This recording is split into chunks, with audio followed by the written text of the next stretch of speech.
And welcome back, everybody. Another edition here of the Postgame Podcast here at Auburn Undercover.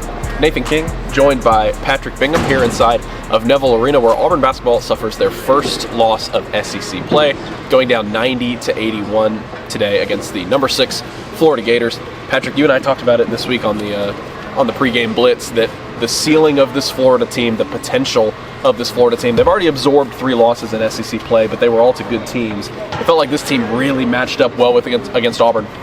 Pretty much every single one of those potential matchups that we looked at in this game bore itself out to be true and went in the Gators' direction. Walter Clayton was fantastic for them. And finally, Patrick, Bruce Pearl has been talking about it, wondering aloud when this team was going to finally lose. Finally, that undefeated mark comes to a close, and now Auburn's response from this is obviously going to be more important than any one game is. Yeah, the sky's not falling. You are, 21-2. Everyone's going to be okay. So many times, especially the second, you let a team get up 21 in the second half in your building, you're going to lose. 99 times out of 100, and probably more than that. And you just saw, when Auburn, when Miles Kelly hit that 3 that looked a lot like that Tennessee 3, and they get it to single digits, Florida immediately answered. It was kind of a little bit of when teams have tried to come back on Auburn. It's Auburn continues to answer. And we saw that out of Florida today. Todd Golden was just that's what we do, and they handled the atmosphere really well. Yeah, Florida shoots 13 of 33 from deep. Not necessarily the greatest percentage in the world, but 13 made threes. That's the most allowed by Auburn this season.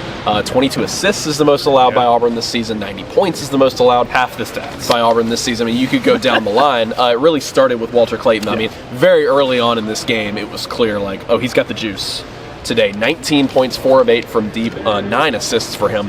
Patrick, he played all 40 minutes in this. That's unbelievable, coming off of a game he didn't play against Vanderbilt because of an ankle injury. But then down low, really even more so to me, because I think it's a little easier, not easier, because he might be the best guard in the SEC. Yeah. But when you're making shots from outside and you're feeling it, you can kind of get into a flow. We knew Florida was big on the front lines, but for them to have that impact, both offensively, scoring with Alex Condon and Thomas Haw, and defensively, Auburn shot really, really badly at the rim, had a lot of their shots affected. That was, I think, the most important thing to take away from this game, is that really physical front court was able to outmuscle Auburn for most of this game. Yeah, and of course we remember, Auburn fans remember the Tennessee game fondly because they won, but they really could have lost that game too, and it was a similar story of the guards struggled, and that was a matchup that they weren't able to produce offensively. And you think about Auburn trying to come back 3 of 12 in the second half from deep. That's not going to be a recipe that's going to help you get back from 21 points. And granted, they shot a lot because that's how you get back into it. It just wasn't falling today. But he was fantastic. Only had 3 points in the second half, which I thought was interesting. But, overall, especially down the stretch as the half was ending. Auburn, it was at the 2-minute mark, they were down by 7.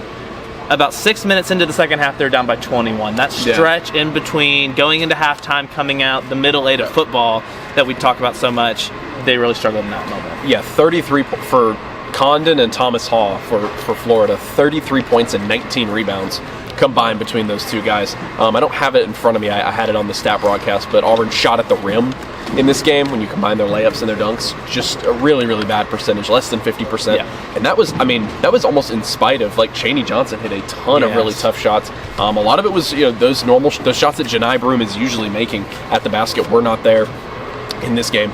We talk about, the best teams Auburn has faced so far this season. We knew Florida was certainly going to be up there. I think it is equal parts important here to, number one, give credit to a team that is now number 3 offensively in Ken Palm, is probably, in terms of a ceiling, up there. Bruce Pearl said in the postgame, their Final Four good, along with lots of other teams Auburn has played. But at the same time, Auburn goes into this next week. Finally, if you're keeping a glass half full, you're saying almost kind of pressure alleviated at some point, because you're going to lose eventually, and there's always a pressure of being perfect, pressure of being number 1. You don't want to lose. That is the other perspective of this thing. But Miles Kelly talked about it after the game. This is a veteran Auburn team. He said they're built to handle adversity, but 2 road games right after this, up against Vanderbilt and Alabama. It's going to be really interesting to see how they respond. Obviously, they would like to perform well in both those games. I think you've got to get at least one of those on the road. Tell them the stat of all time in those 2. Yeah. So, obviously, Auburn fans know Nashville and Tuscaloosa, at Vanderbilt, at Alabama, have not been kind to Auburn in its history.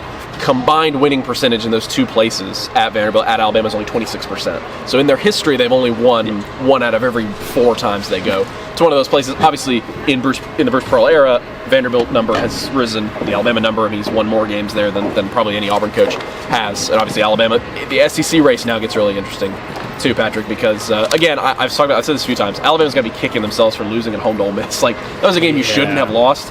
Now it is. If they can handle business tonight against Arkansas, all of a sudden you're in a tie at the top of the league. All of a sudden next Saturday in Tuscaloosa. I mean, it was already going to be a big game. And is it going to be a big game in Tuscaloosa? I think so. Yeah, it could be. Auburn's probably going to stay in top 5. Alabama's going to stay in the top 5. I mean, the SEC race now gets a little more intriguing as again, that pressure sort of gets alleviated from Auburn, but at the same time they're now sort of in the thick of it, and Florida jumps up to be in the SEC race as well. Pearl said that. He was like, I don't even know if I communicated well enough to my team how much Florida needed this, because if they lose, they're down 4. Now they're down 2, and it's like that's 2 wins for Florida against number 1 ranked opponents. Remember, they killed Tennessee at home. Now they get this one, first win on the road against the number 1 team. And so, I mean, overall, it was just a very impressive performance for Florida all day long. Yeah, and Auburn, I think, is going to look back and say, should have done this, should have done that. Again, you missed a lot of shots at the rim, but again, it's not like Florida. It's not like those were wide open layups. Like, Florida has giants at the rim. Missed some open 3-pointers, though, as well. But again, I kind of look at what you talked about, where Chad Baker-Mazara in this game goes 2 of 6 from the floor. Denver Jones 0 for 4. Miles Kelly ends up with a game high, actually, in 22 points, but only shoots 3 of 9 from beyond the arc, which is decent. But obviously, when you lump the guards all together, I think you could have asked for a better performance in this one. And Florida was down their second leading scorer in Elijah Martin, and so Florida goes on the road against the number 1 team in the country and wins shorthanded here at Neville Arena. For Patrick Bingham, I'm Nathan King. Thank you guys so much for joining us here on the Postgame Pod.